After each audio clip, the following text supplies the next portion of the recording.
instructor, et cetera, et cetera, et cetera. No one's very good at that the first year that they do it, or the second year, or really even the third year. Okay, people get better and better and better over time and eventually master it. This job is something where somebody who is intelligent, good at math, and who cares and really believes that everybody can succeed, they can do this right away. Right? It's not something we need to do it for 2 or 3 years before you get good at it. And what that means is there's a set of people, for instance, recent college graduates from, who are, recent, college graduates who are looking to spend a year or two maybe doing service and are not looking for, a career. They can come in and do this for a year and be really effective. And so what that means is you can attract really talented people who will be really effective without having to pay the types of salaries that would make this just completely unaffordable at the scale that we're doing this. So you can sort of think about AmeriCorps or City Gear, attracting people to do things like that at that type of cost, and then if you spread have that type of that person working with 2 kids a period for multiple periods a day, you start to get to per student costs that are manageable. And the Chicago Public Schools actually, after seeing some of the research early on, decided to spend some of its own money, its own, and this is, Chicago Public Schools has budget challenges just like any other large school district, maybe even more so. But they decided that they could find a way to devote its own money to expanding this program, and so that's, I think, one of the really sort of insightful and exciting parts about this, which is that it doesn't just, it's sort of, if we go back to the original question, is it too late? I think this demonstrates, no, it's not too late. There are things that can actually make a big difference for kids who are in 9th and 10th grade, and there potentially is a way to do this on a very, very large scale, even in a world with limited resources. So, one last thing, and then I'll hand it over to Alan. The New York City Public Schools saw some of this research early on, and they became interested in it. And so for the past couple years, SAGA has been working in schools in New York City, and we've been working with them to study it there too.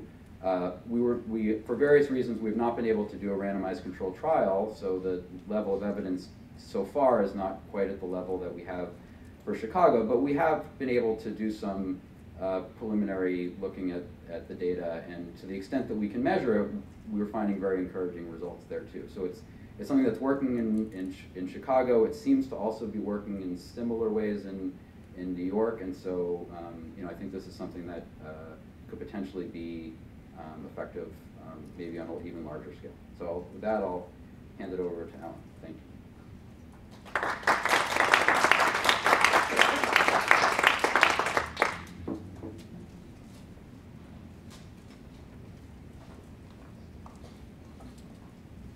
Great, thank you. I want to start off with some thank yous, as I should, and then I'll say a few words about what we do. Then I'll invite a panel to the front. I have some planted questions for them. And then I'd love for all of you to have an opportunity, or many of you to have an opportunity to ask questions of the panel as well. So first, the thank yous. I want to thank Tim and John. Everybody I'm going to thank in the next few minutes is from the University of Chicago or some affiliation. We're really, really grateful for what you've done for Chicago, what you're doing for America, your focus on evidence as a big policy driver. And we're really grateful to be partners with both of you. Rosanna Ander, raise your hand if you would. Rosanna is the executive director of the Urban Lab and a remarkable force of nature, and really tremendous to count her as among our allies. John Wolf, would you raise your hand? John was the one who ran that pilot test that tested this idea in Chicago and got remarkable results. Julia Quinn, raise your hand, and Nathan Hess, also from the Crime Lab, and tremendous partners for us, so thank you very much for what you do. Also in the room, I thought it'd be useful to let you know some of the people in the room. We have about a dozen or so district schools, DC public schools and DC charter schools in the room. If some of you would raise your hands so that people know you're here. Good. We have city representatives from the district and from Baltimore, and state representatives from Illinois. Would you raise your hands? Thank you. We have folks from the U.S. government, U.S. Department of Ed, Department of Justice, Senator Durbin's office. Will you raise your hands? Thank you. Folks from higher ed, researchers and education school folks, would you raise your hands? Thank you. National organizations and foundations, including the Klingenstein Family Fund, the Weinberg Foundation, and other foundations and national organizations, would you raise your hands? Terrific, thank you. Researchers, again, the University of Chicago folks, and Ben Struhl from the Poverty Action Lab at MIT, would you raise your hand? And then the other folks I want to recognize and just ask to stand are my Saga colleagues. So the co-founder of Saga and the GA of Saga are his initials backwards. The SA are my initials backwards. Antonio Gutierrez, would you stand? I've known Antonio since he was a 14-year-old. So I was the director of the Match School in Boston. I became the executive director in 2002 after having had a lot of years' experience in the State Department of Education. Antonio came as a freshman. He had been, as he self-described, a pretty bad student in middle school when he came to our high school. But he turned around in part because of the power of the tutoring program we innovated at Match. Went on to get a Posse Scholarship, Union College, philosophy major. Now he's getting a business degree at BU, and he's my partner in this work, and remarkable man. Now a father as well. It's kind of cool to see a 14-year-old become a father and become your business partner. Now the person I want to recognize is Barbara Algren. Barbara, would you stand? Barbara is the executive director of Saga nationwide, remarkable lady, getting cheers from the Chicago folks. Extraordinary work ethic, extraordinary leader. Mid-career, she decided to become a tutor at our high school. The most unusual tutor you would ever imagine. And a remarkable lady who's made a huge difference in everything we do. Our Chicago math director, Heidi Arditi, is here. Garrett Black, would you stand? Garrett's one of our tutors from Chicago. He won the contest of, we asked tutors to say, would you like to come to Washington for a day and be a big shot? So Garrett won the contest. Garrett graduated from Xavier University in New Orleans in 2013. And he could have gone into medical school. He's a biology major, but he's really starting to think now about education as a career. Catherine Cook, would you stand, please? And is Kira Tatone here? Still in the lobby, waiting for the stragglers. Catherine's been with us in and around this work for about 7 years in all different capacities, and now is leading about 7 of our new initiatives and new ideas. So those are the people I want to thank and recognize. Briefly, you know a little bit, I think, more than when you came in about what Saga does. I'll say a little bit more and reinforce it. The big innovation here is not tutoring. Tutoring's been around since the Greeks, and at Oxford, Tim has been tutored for 1,000 years, as he said. But the innovation is that we put this in the school day. If you don't mind the glibness, it's not an after-school afterthought. Some after-school programs work, but if you embed tutoring in the day, you get the benefits of having a school with its culture and its systems, and the kids are showing up, as opposed to chasing them and saying, would you stay after school with me? That becomes really powerful because we can link to the teachers and try to align with what they're doing. We can understand the kids in the setting of the regular day. So it's an in-school day tutoring innovation. Until 2004, when we created this, the Match School in Boston, to our knowledge, no public school in America had tried that for all kids. We did it for all kids. We were a very small high school at that time, 200 kids. We did it for all the kids. 2 hours of their day would be with a personal tutor, that 1-on-2 golden ratio that we believe is so important to the personalization of this work for kids. So that's the innovation, is that it's in school, in the day, as a class, on the student's schedule. And until now, we've done it every day for the kids. We're going to look at whether we can do a half-price, half-dosage model. We're going to look at other innovations too, but for now, mainly what we do is math, and we do it as a class during the day. For high school kids in Chicago and New York, for middle school kids in New York, and at Match, we have done it at Match for every grade for many years. So I know you'll have questions about who are these tutors, how do you get them? When one of you asks that question, I'll ask Antonio Gutierrez to answer that, because he's been remarkable. We met with the Corporation for National Community Service today, which was astounded by the kind of demand we have from across this country for people to do this work. You got to have supply and demand here. I usually look at demand as, do the schools want it? That's why we invited many schools here today. Do you want this? And the supply will be, the tutors will be able, Antonio will be able to recruit from across the country who want to serve your kids. So you'll want to ask Antonio to answer that question later on. So now let me invite the panel up to the front. Rukia Kirby-Johnson, please, Director of Science, Technology, Engineering, and Math in the Office of College and Career Services at the Chicago Public Schools. Ramona Fannings-Outlaw, the principal of Harlan High School, which you remember from that map, was one of those very South Side Chicago schools. And Barbara Algren, our Executive Director for SAGA. And John Gurian, would you also take a place? So as I said, I planted some questions for the 3 of the panelists, and then I'll open it up to you. And when I do, Catherine Cook, if you wave your hand again, she has a microphone. We're recording this, so when you raise your hand, she'll bring the mic, you'll speak into the mic, and then it'll be recorded forever and ever for the next 1,000 years of students at Oxford to watch. So, Rukia, let me ask you first. You know, when the University of Chicago came to you and came to the district and said, look, we want to bring this idea of full-time tutoring into the district, it was pretty out of the box. It had been done in Houston, 2010. It had been done in a few other districts like Lawrence, Massachusetts. But it's pretty out of the box. So how was that experience for the district? How has it been for you working with us over the last few years? And if you put the microphone right in front of you, that'd be very helpful. All right, so when I found out about the SAGA program, and at the time it was Match, it was in conjunction with the Becoming a Man program, and I got a chance to see the results kind of firsthand, working with some of those schools, and I was excited about the possibilities. It also helped, of course, our mayor had also seen the results and was very supportive of the program and really us finding resources to support the program. But more importantly, when I talked to principals and some of the teachers in the school and really getting their firsthand knowledge about how the program is working or going into classrooms and seeing it, you know, I was like, this is something that I would love to have at more schools. Matter of fact, I am waiting for this randomized control study to be done so that we can put more kids possibly into the program, because there is such a need and there's always this ask of, okay, I want to recommend other students for the program, or when can we add other grade levels to this program. So it has really been a kind of a joy and a good thing to see, especially in my role with STEM, and then also just in terms of how I've been able to work with the SAGA team. So they've been, you know, really upfront, really also, what's the word, accommodating, if you will, understanding the dynamics of the district life, and so how they choose to engage with myself and principals, I think have helped the program really get off the ground and be as effective as it could be in the schools. Thank you. Ramona, you're a principal on the ground. You've seen us in action now for a good part of 2 years. What do you hear from kids and from teachers and from parents about this program?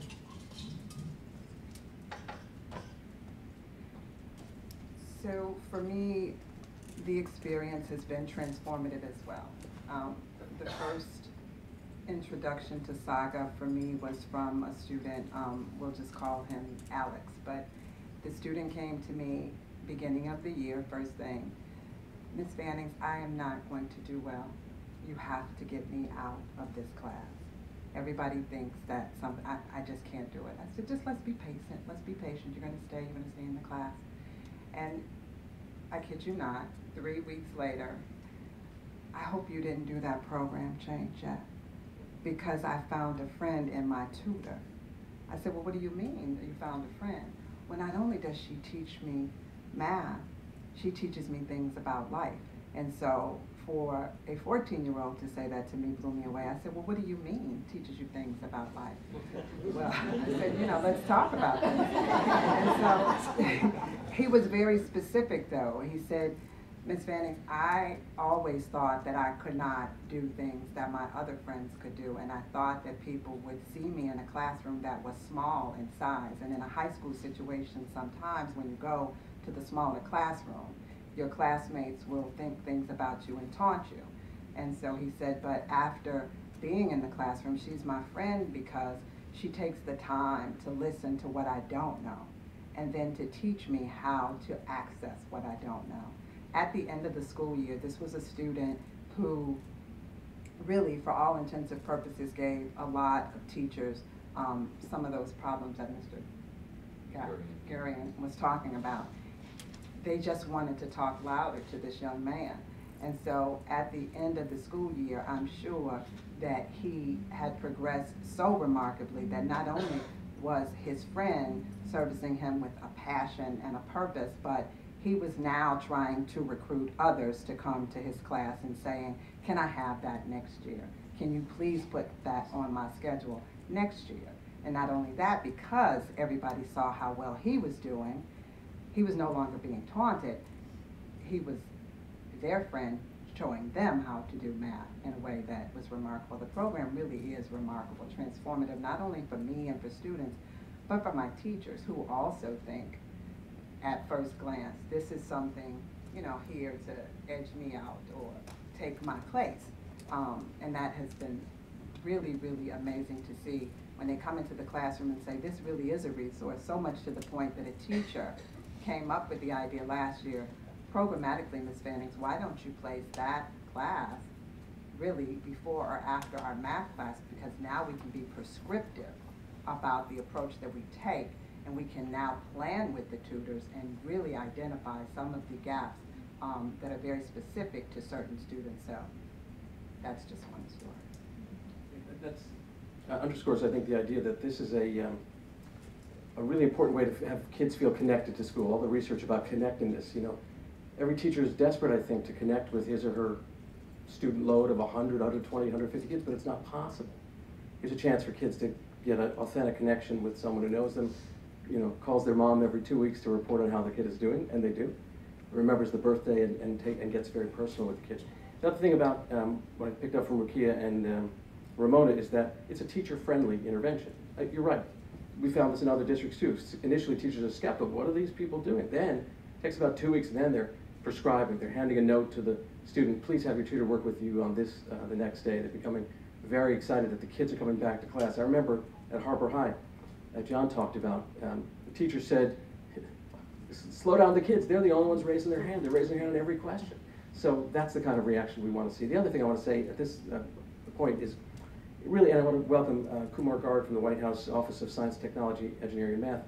This is many things. This is a student connectedness initiative. This is a personalized learning initiative. This is a STEM initiative, not only for supporting student achievement in STEM, but getting kids interested perhaps in feeling more efficacy around their abilities to go into a career in STEM, but bringing people like Garrett Black and others into schools who otherwise wouldn't have had a place, become a teacher, or there really isn't a place for a full-time person in school, who then might transition their own career aspirations to being in education, perhaps in STEM.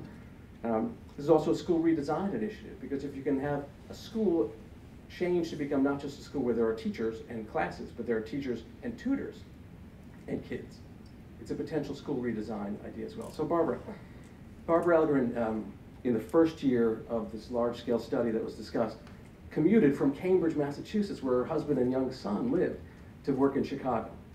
Then she moved finally, and her husband moved, and, you know, is a professor at Northwestern. But Barbara's job as executive director is to oversee everything, but part of it is to be in schools, and she loves being in schools. She loves kids, she loves our tutors. So Barbara, what are you seeing on the ground as you go from school to school? What's your typical day like as an executive director for SAGA? The typical day is that there isn't one. The job mainly involves the mentoring and coaching of the site directors. One of the aspects of our program that is a little bit different is that we have an experienced person on site that is there as a resource for our tutors, but also to act as a liaison with the administrators and the teachers. So the site director is there, and the site director provides that training and continuous feedback to our tutors. So I provide that training and continuous feedback to the site directors in turn. The job for me is to go visit the schools to make sure that the program is being implemented with fidelity. What do I mean? I want to see that my students are happy.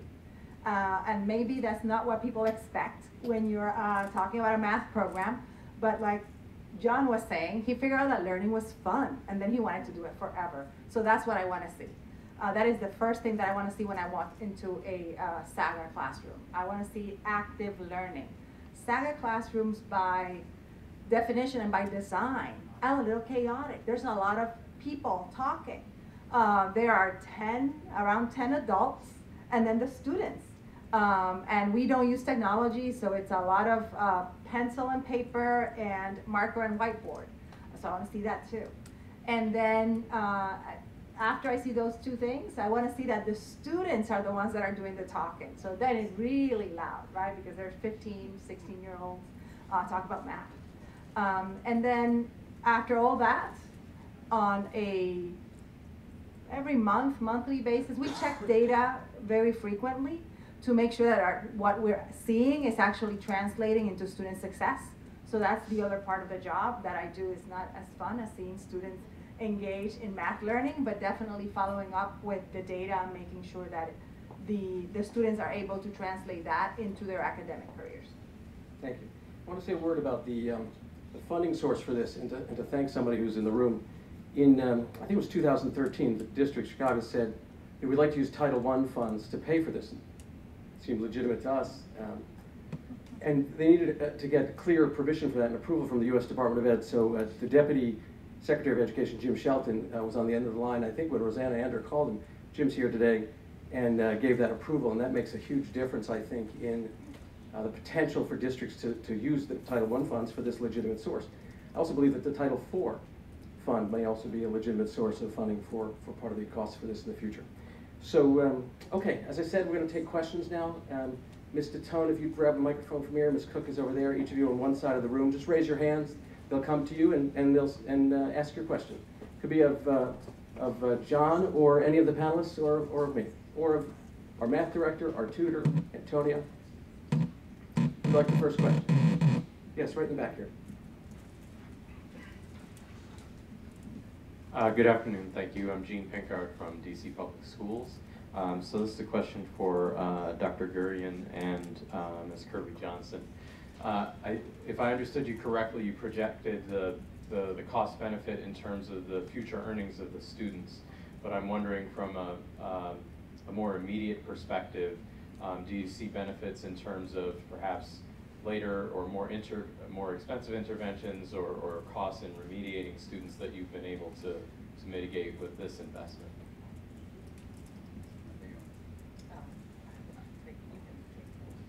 I'll say the first part. Okay. So this is a great question. So the answer is no, we have not done that exactly, but it's a great idea. What we have, another way that we've thought about the cost effectiveness is to compare this to other interventions where there's sort of good evidence that they're effective, that people are excited about, and to compare the sort of cost per test score increase, for instance, of this intervention to those, and this one looks really good relative to others. So for instance, you know, there's a lot of talk in the early childhood education world about the preschool program. And if you just compare the test score increases in the preschool program or another program called Abecedarian, which is also a program like preschool and early childhood education, where they've found good evidence that those are needing lots and lots of policy and efforts and dollars towards early childhood education. The cost per increasing student achievement in those programs are much higher than the cost per increasing student achievement in this program. Now, that's different from what you asked. We have not looked at whether this actually alleviates the cost of other types of remediation, but it's a great question and something we could look at. Okay, so from my perspective, the cost, just to be frank right now, it is about $3,200 per student for the program.